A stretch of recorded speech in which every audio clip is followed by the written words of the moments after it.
Vous n'avez répondu qu'à 3 offres d'emploi la semaine dernière. C'est loin d'être suffisant, Monsieur Cranston. Oui, je sais. Mais ma fille était souffrante. Avez-vous au moins obtenu des réponses? Non. Êtes-vous sûr d'avoir rempli correctement les formulaires? Oui, j'en suis sûr.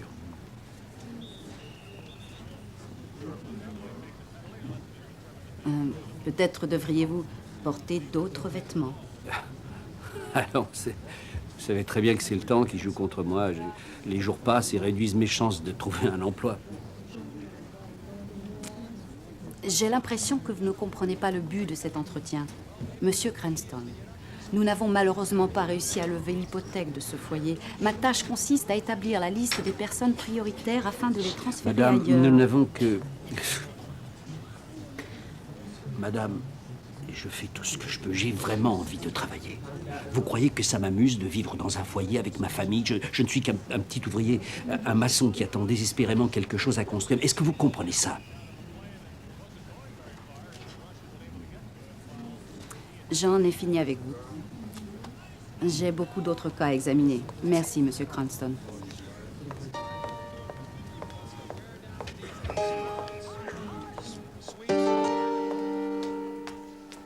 Steve Cranston. Un homme pour qui le présent n'est que désillusion et désespoir. Un homme qui croyait autrefois à la réussite, persuadé que le fameux rêve américain était à sa portée et qui voit son rêve se transformer en cauchemar. Steve Cranston, un numéro anonyme perdu dans les statistiques, bientôt confronté à la 5e dimension.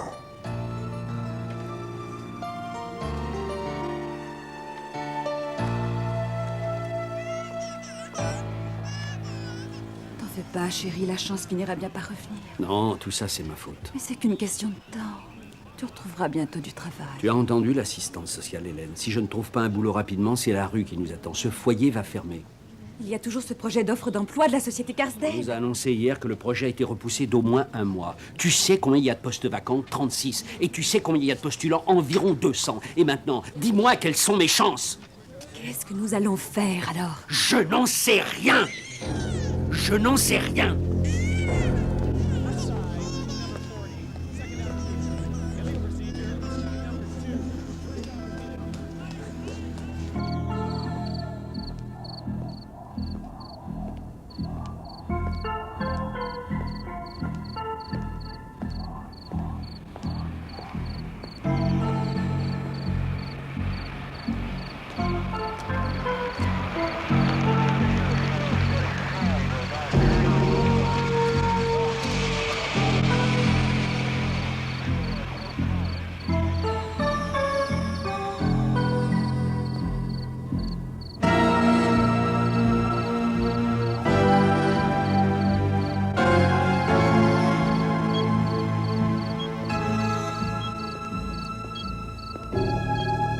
Ça, c'est pas de veine.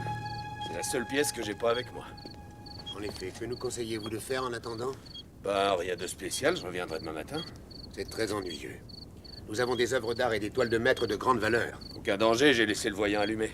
Personne ne s'apercevra que le système d'alarme ne fonctionne plus.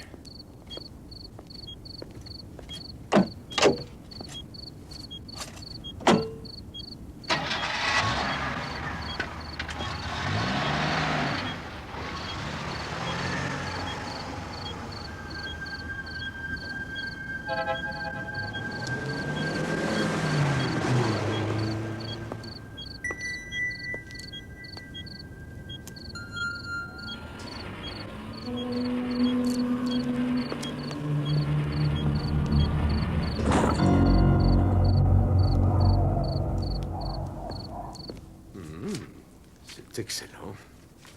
Très encourageant. Vous verrez que l'augmentation des bénéfices du dernier trimestre est très nette et que... Oui, c'est vrai, je le reconnais.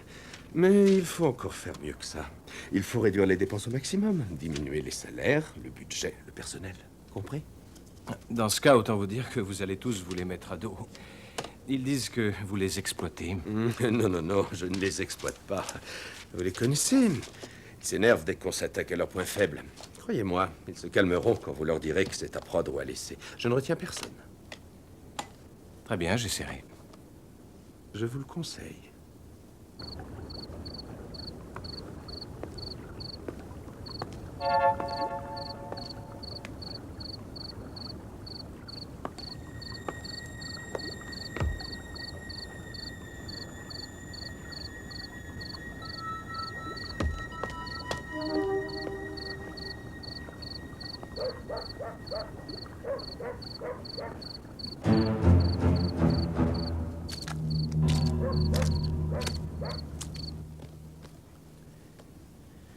On dirait que vous êtes sur le départ. Vous avez un rendez-vous? C'est-à-dire qu'il est presque 10 heures. Ah, c'est vrai. Je viendrai demain pour vous déposer le dossier sur les taxes fiscales et je vous rappelle qu'il faudra vous décider rapidement pour éviter la bousculade de fin d'année. Oui. Pour demain, autant commencer tôt, disons 8h30. 8h30. Un problème? Aucun. C'est d'accord. Bonne nuit.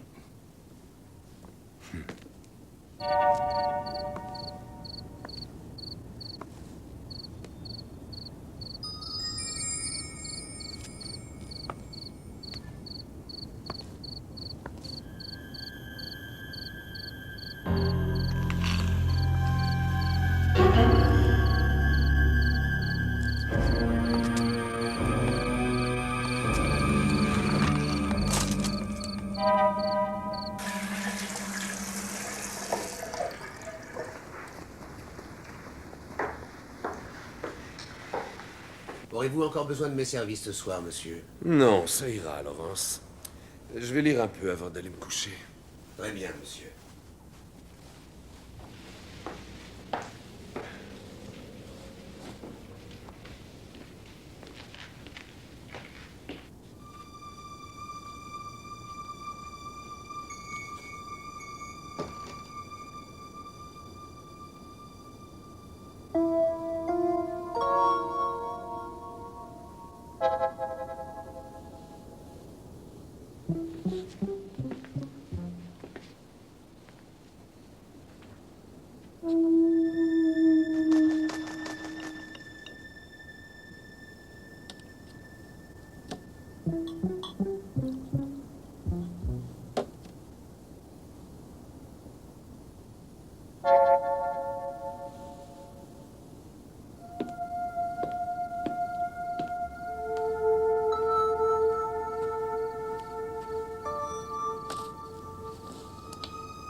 Restez où vous êtes.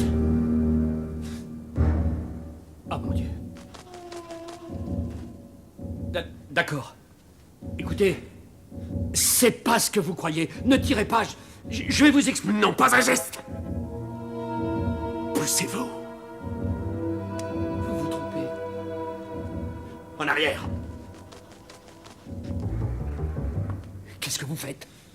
Je vais prendre ce téléphone et avertir la police de votre présence. Reculez. Non, je vous en prie, pas la police. Non, non, je vais vous expliquer. En arrière. J'ai une famille et vous auriez dû y penser avant.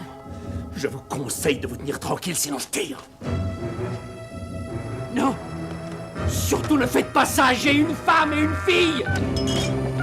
Arrêtez. Lâchez ça. Non.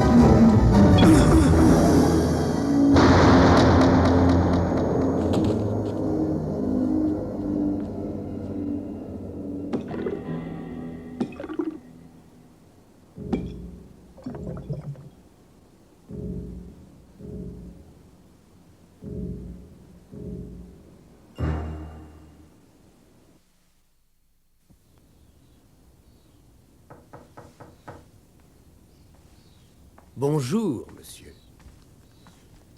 Mais qu'est-ce que... Qui êtes-vous? Qu'est-ce que je fais ici? Vous reprenez des forces, monsieur. Vous avez reçu un assez mauvais coup sur la tête, mais le docteur a dit qu'avec quelques jours de repos, il n'y paraîtra plus. Mais non, je suis mort. Vous vous méprenez. C'est vous qui avez tiré, c'est la police qui l'a emmené. La police a emmené qui? De quoi parlez-vous? Monsieur Perry, le médecin a été formel, vous devez garder le lit.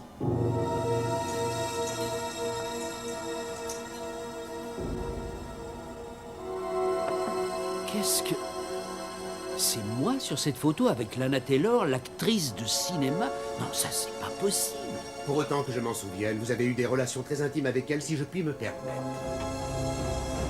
Non, attendez. Mais qui croyez-vous que je suis? Frédéric Perry, monsieur. Non, non. Non, c'est faux. Non, vous vous trompez. J'ai bien peur de devoir faire revenir le docteur.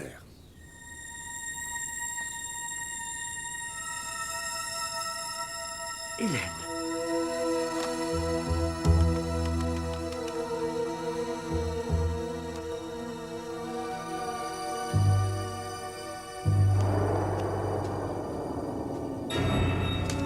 Foyer de la 8e rue, j'écoute. Ah oui, bonjour. Est-ce que Hélène Cranston est là? C'est très important. Non, désolé, elle est sortie. Non, je veux lui parler. C'est urgent, je suis son... Elle est à l'hôpital central. Il paraît qu'on a tiré sur son mari la nuit dernière.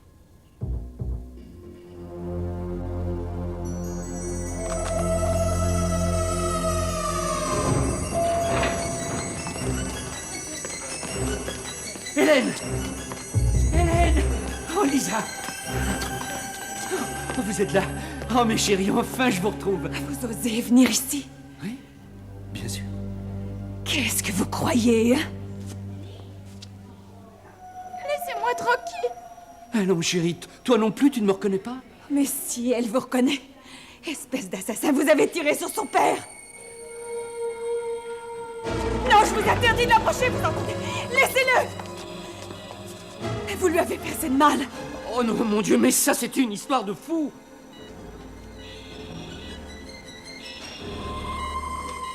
Vous pensez avoir tous les droits, même celui de tuer? Non, c'est faux, Hélène. C'est lui qui a voulu me tuer. Il était désespéré, nous n'avons plus de maison, plus d'argent. Tiens, regarde, j'en ai de l'argent, j'en ai suffisamment. Je ne sais pas comment, mais j'en Je ai... ne veux pas de votre argent, monsieur Perry. Et maintenant, sortez d'ici, sortez avant que j'appelle la police, Non, sortez! j'ai retiré ma plainte. Hélène, c'est toi qui as pris ma place.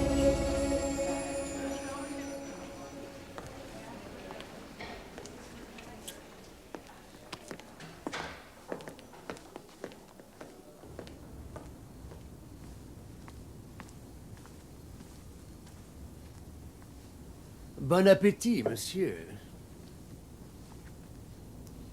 Je déteste le homard. Mais ça a toujours été votre plat favori. Les choses changent. Beaucoup trop, à mon goût. Laurence vous dira au chef que c'est le pied. D'accord? Le pied, monsieur?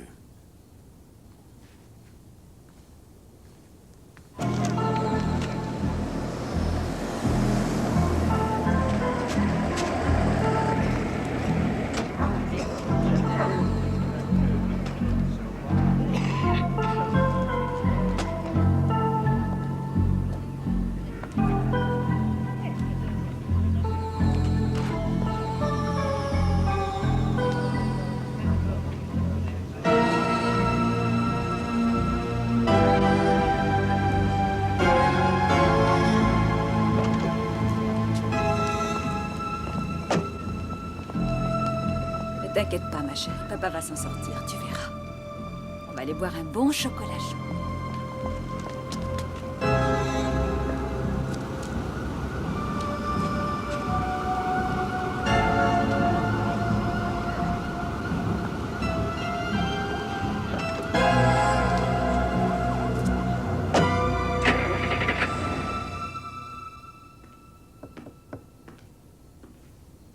Fred?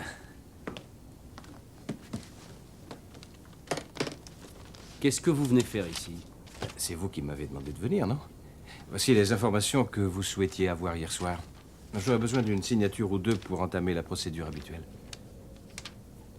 Pourrais-je voir ceci?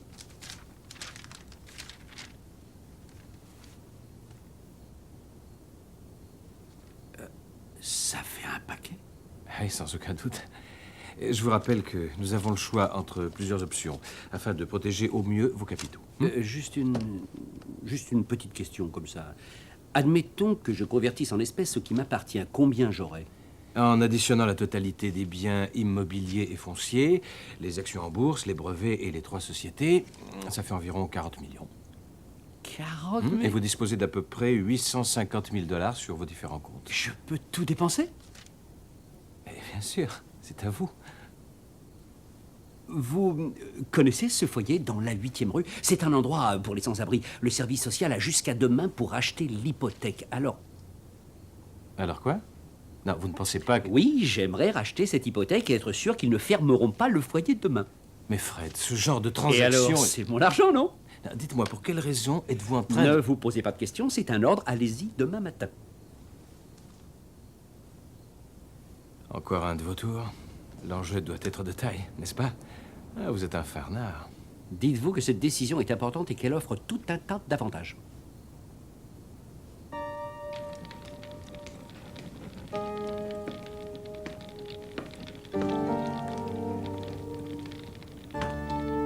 Aurez-vous encore besoin de moi ce soir, monsieur Perry? Non, merci Laurence. Bien, bonne nuit, monsieur. Bonne nuit.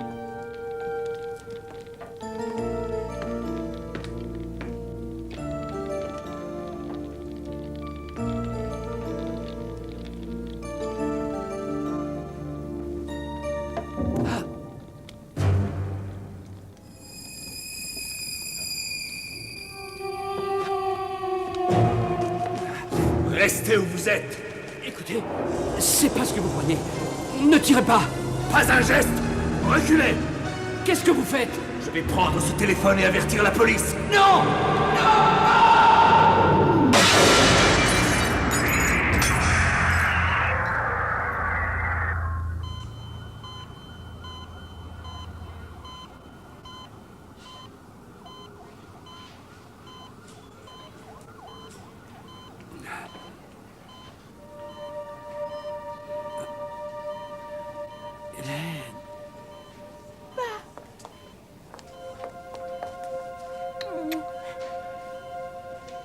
Steve.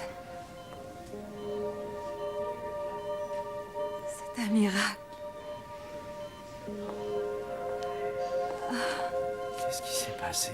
Comment j'ai fait pour revenir ici? Tu as reçu une balle, tu ne te souviens pas? Ne t'en fais pas, chérie. L'homme chez qui tu t'es introduit a retiré sa plainte. Ah. Tout va bien. Dès que le docteur nous donne la permission, je te ramène avec nous au foyer. Le foyer? Je croyais qu'il devait le fermer. Non. Regarde. Notre ville remercie son bienfaiteur. Écoute, un des collaborateurs du financier Frédéric Perry vient d'annoncer l'intention de celui-ci de racheter l'hypothèque du foyer de la 8e rue. Perry, comme toujours très discret, a simplement déclaré que c'était dans l'ordre des choses. Mais ce n'était pas lui, c'était moi. Peut-être que tu as raison. Il se peut que Perry ait compris où peut mener le désespoir et qu'il ait pensé qu'il était grand temps pour lui de faire quelque chose. Attends de savoir le reste. J'ai discuté avec le directeur du foyer.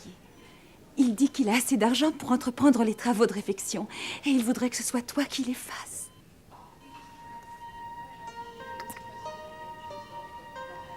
J'ai eu si peur de te perdre, mon chéri.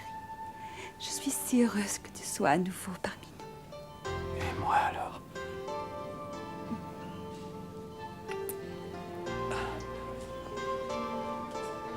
Il y a eu un réel changement dans la vie de Steve Cranston.